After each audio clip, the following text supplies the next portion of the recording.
Hi guys, Christian here. In today's video, we're going to go through an entire professional real estate photo shoot from start to finish. And I'll also sit down with the photographers at the end to discuss how they get the best photos of any home.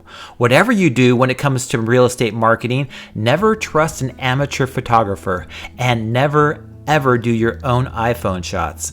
It's a $10,000 mistake, and it could cost you a lot more than that as potential home buyers scroll right on by your listing because of poor quality photos. So let's jump right into how to get the best photos possible.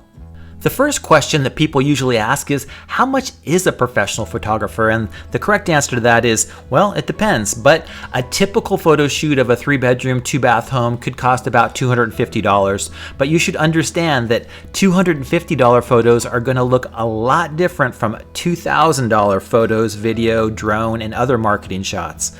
A good rule of thumb is that you'd want to spend about 1% of the total sales price of your home on professional marketing in order to ensure that you attract the most home buyers and thus get the highest sales price.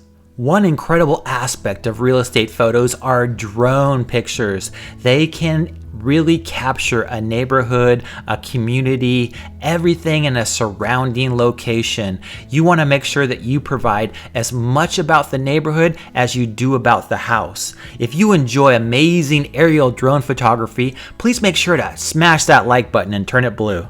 Professional photographers really understand lighting and angles, mainly how to get each room to look a lot larger and brighter than it would normally appear. They also capture shots that bring the outside in and make rooms look incredibly larger so that you can see the grass, the trees, the bushes, the mountains in the distance. Choosing which photos to take can be extremely important, and exterior spaces may be more important than interior ones, especially if you want to get great shots of the neighborhood rather than showing a laundry room.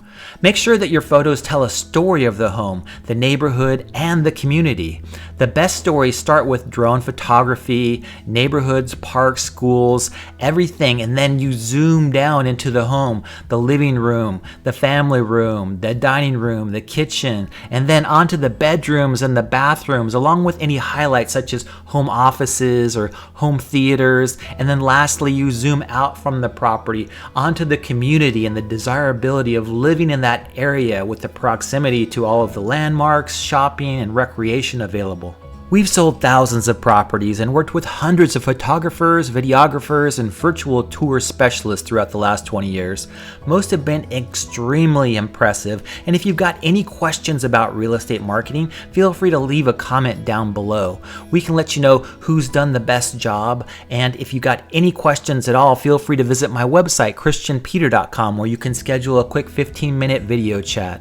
If you found this information useful, please make sure that you've turned that like button blue. Also, subscribe and hit that bell to be notified whenever I release additional videos that can help or benefit you.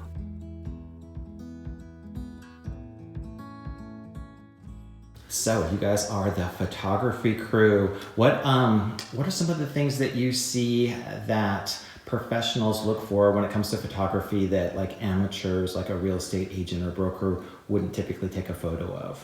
You really want to pay attention to lighting the back rooms so that when you get one room, the kitchen in the background is well lit up.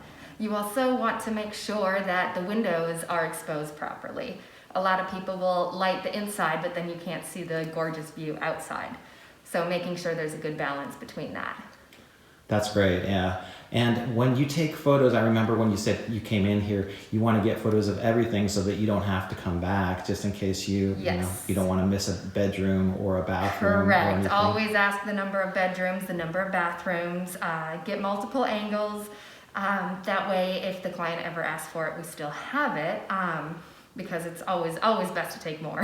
And in a house like this where we have vacant bedrooms that have really nothing in them except for 4 white walls, I always like to take pictures of the parks or the schools or points of interest that other people probably wouldn't know about if they're not from this area. Yes. So it's great to get a professional view of those as well. Absolutely, whether it be the water park that's down the road or the neighborhood pool, those amenities make a big difference to people buying homes. Definitely. Anything special that you want to share based on your experience? How long have you been doing this for? Real estate photos for about 6 years. 6 years, okay. Yes. Anything that's unique that you think would be of interest to people? Devil's in the detail always, try to look past just walking in the door and what's going to sell the home, and really taking the time to find those details and highlight them for the clients. Do you ever cringe when you see a real estate photo that some person took that you're like, oh my God? Yes, if they would have just moved it to the left or removed a garbage can, or so many little changes can take an awful photograph into a good photograph. So those little things matter. Awesome. Well, I appreciate you guys taking care of the entire home, and I'm sure it's going to sell quickly, and it's always so much nicer when we have those photos that come in and we can, share them with everybody. Yes, it's a beautiful home. Thank you. You bet.